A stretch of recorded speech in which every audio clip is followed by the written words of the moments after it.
This is going to be an interesting topic and probably slightly longer than what I normally do in this video. You need to have a patience if you want to become a CEO down the line in your organization or whatever you do.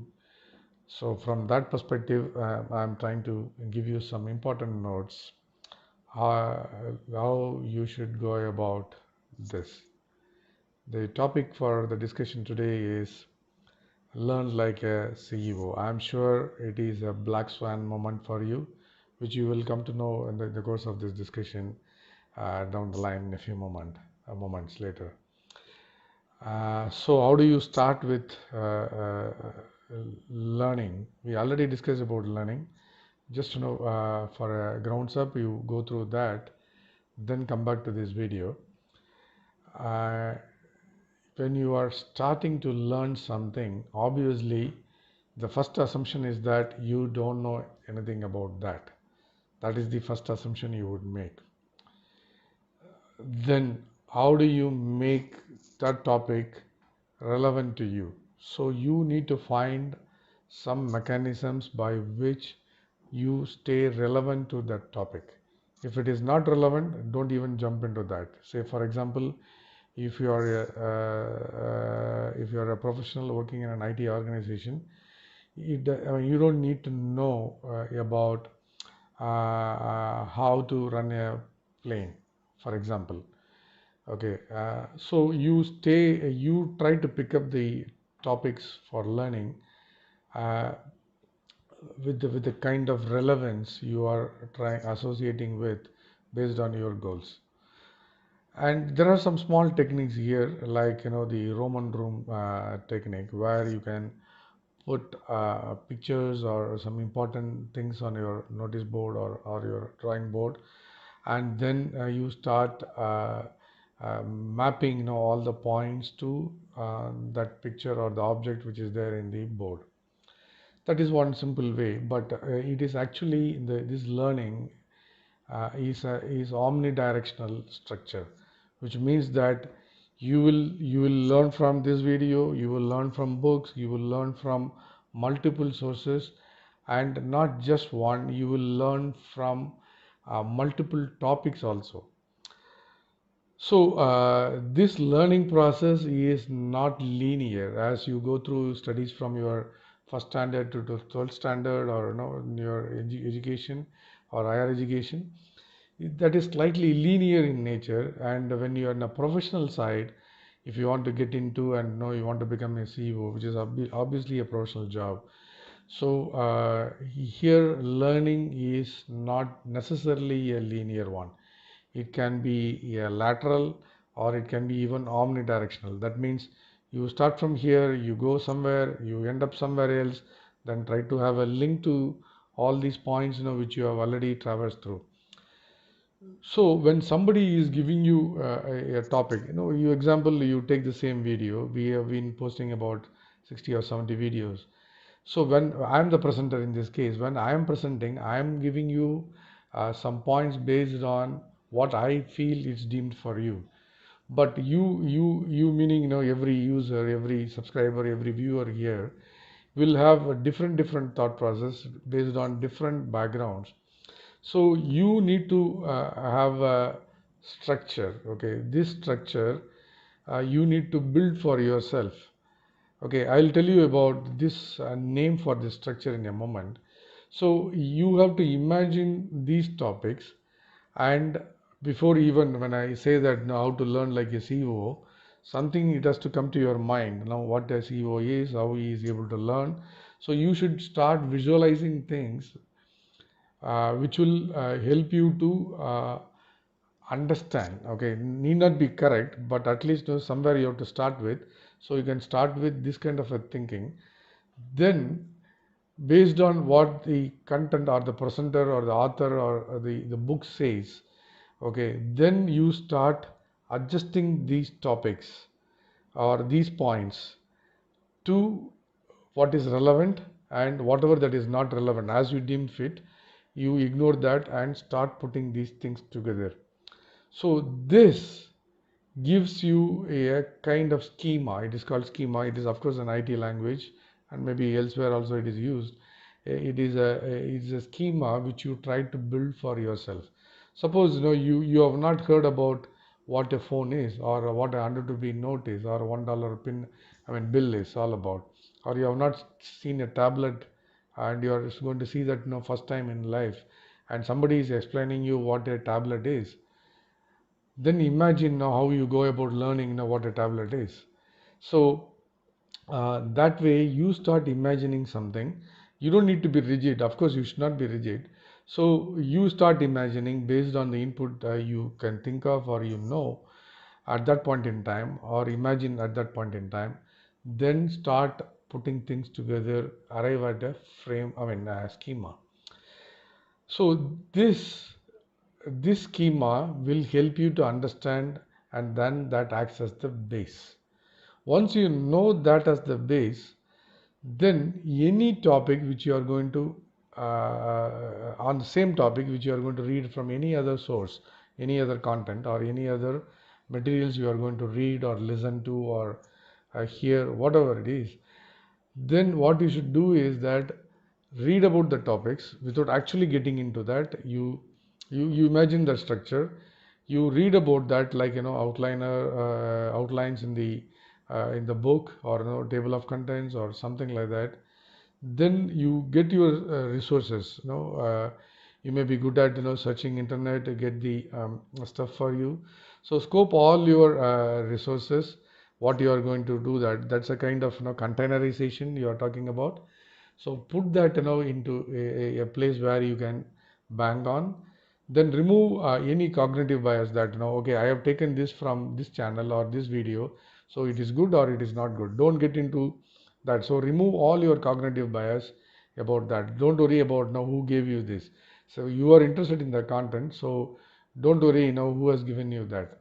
So and maybe some important words. So here, for example, in this topic, the important word is, for example, black swan and CEO. So you need to understand what these two mean. So try to get some meaning out of, I mean, meaning from dictionary or somewhere, from internet, and then you create a mental model for yourself. That is the in fact, creating the schema is the first one, then creating a mental model is the second one.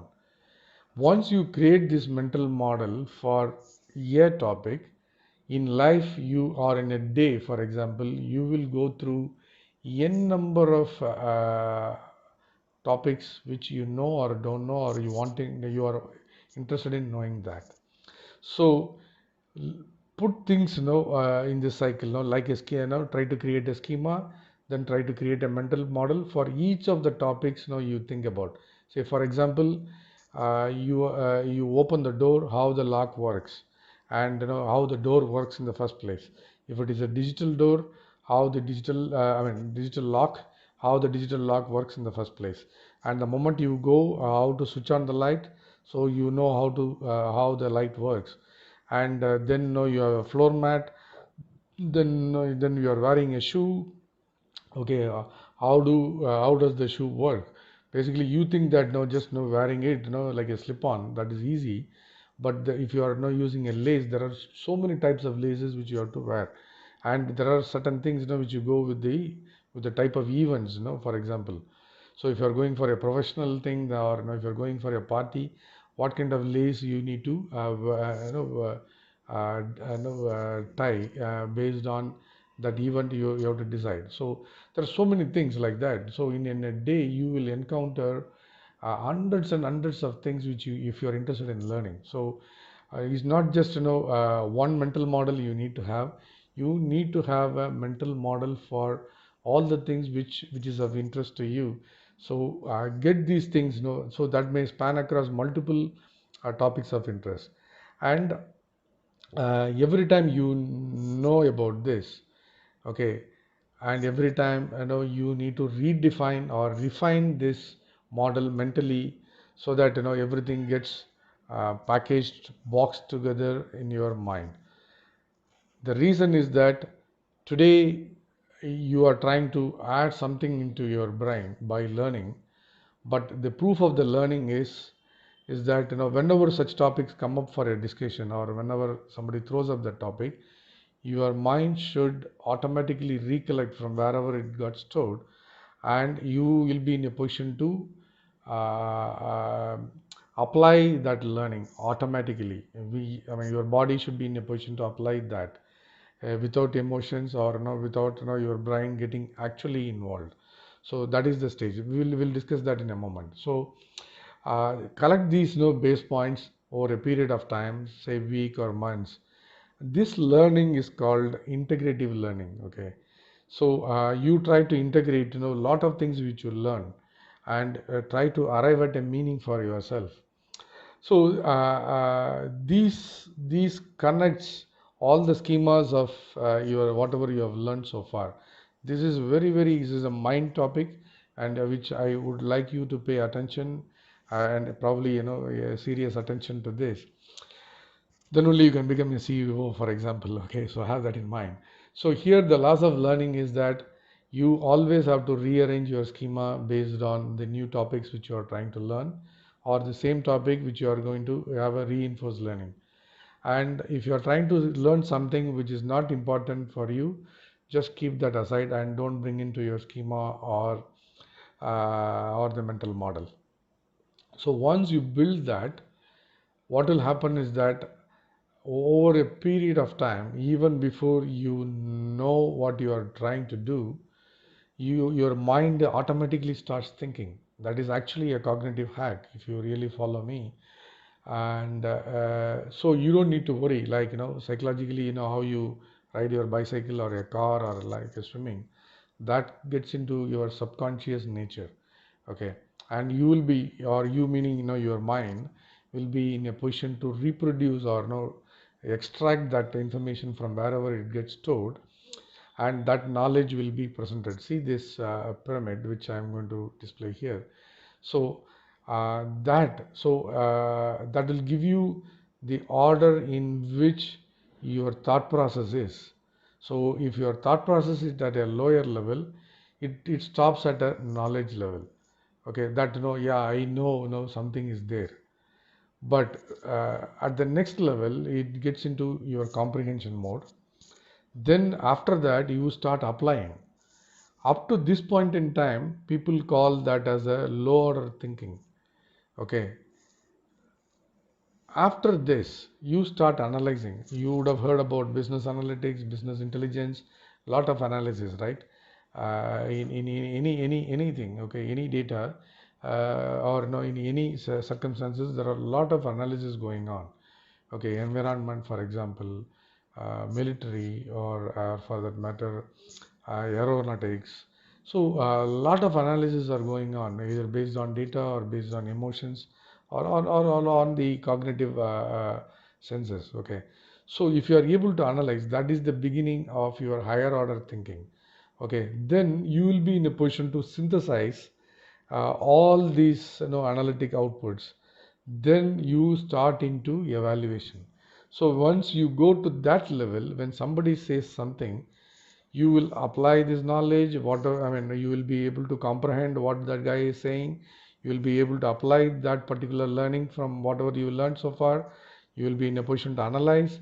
Then you will be able to synthesize so much of information or topics into something, and then you evaluate whether something is viable or not viable, or whatever is the expected out of that evaluation. That is the higher order thinking. So with that in mind, if you have become a CEO material, at least from the mind perspective or from this topic perspective, what you will be able to do, or when you can realize that you have come to that level. First, you will be able to come up with a schema for yourself on any new topics you are trying to learn. Second, you will be able to come up with black swan things, which I said in the start of the video, which means that once you learn that, that is going to change you forever. All along you have been doing this, you never knew about this. Now you learned this. For example, I'm just hoping that this video will help you that to achieve that. So it's a black swan moment for you, I hope. So now you learn this, then hereafter the way you do things, okay, once you get a practice to this, then it is completely different. It is transformative. We discussed about transformation in the past, so it is going to be completely transformative, and that those are the black swan things. Okay, so identify that, you will transform completely. You will become a CEO. And the third point is, you once you identify, obviously you need to practice. In the initial weeks it will be easier to do certain things, but in after a few months only, okay, it cannot be over just a few days or a few weeks. It requires intense practice in that sense. After a few months, it would be a normal way of learning. So any new topic, including this topic, or henceforth whatever you are going to listen to this channel, any new topic which you are going to learn, you that will be a kind of it will be easier for you psychologically. Your mental model, whatever you have built so far, that will be able to help you achieve to learn all these things in a jiffy. The next point is that you can read or learn from multiple sources simultaneously. That is the proof. So you can read books, you can listen to some audio, you can watch something, you can learn from multiple sources, and you will still learn it. And all these things simultaneously. You can read from books also as well. So you can learn simultaneously. The next point is that you will be able to hold on to that whatever you gain for a longer period of time, whatever you have consolidated. So it won't go out of your memory, like the swimming or the cycling. It won't go out of your memory. Any day, any topic, if you bring up, your mind will be in a position to throw that topic to you, so that you can discuss about that or learn about that. Further learning, I mean. Then the other important aspect, that's a proof, is that you will be able to listen to large volume of information. See, only people watch videos for 5 minutes, 10 minutes max. But if you are a CEO and you are if the topic is of interest to you, you will listen to large volume of information for 2 hours, 4 hours, sitting in a workshop for for a week. I have been personally involved about 16 hours a day for about a week. It's like in the standalone mode. So you will be able to do that. It's a large volume of information when you are getting into discussions or debates or this kind of workshops, seminars. So you will be able to do that. Only then you will be able to do that. All other time you may be you may get bits and pieces, but you necessarily need not be a CEO, or you cannot potentially become a CEO. The other important point is that you will be able to rather handle uncertainty on the topic itself. So when something is new, and if you are not sure about that, so you will be able to handle that uncertainty by yourself. And the in continuation with that is that how long you can stay in that uncertainty and still build something meaningful to you. Okay, to get out of that uncertainty. That is the essence. So you will be living in a uncertainty space. We discussed about VUCA. You remember the video we had in the very beginning. So uncertainty is one of the topic there. So you will be in a position to live in uncertainty, but still get the things you want, and you can come out of the uncertainty, because the CEO role demands that. Okay, very high on that, in fact. So with these tips, I just hope you would become a CEO soon in whatever capacity you are currently in. Irrespective of that, I wish you all the best and give it a go. Let's see, how. Give a comment if possible. Let's see, how many people will become a CEO. Thank you and best wishes for becoming a CEO. Cheers.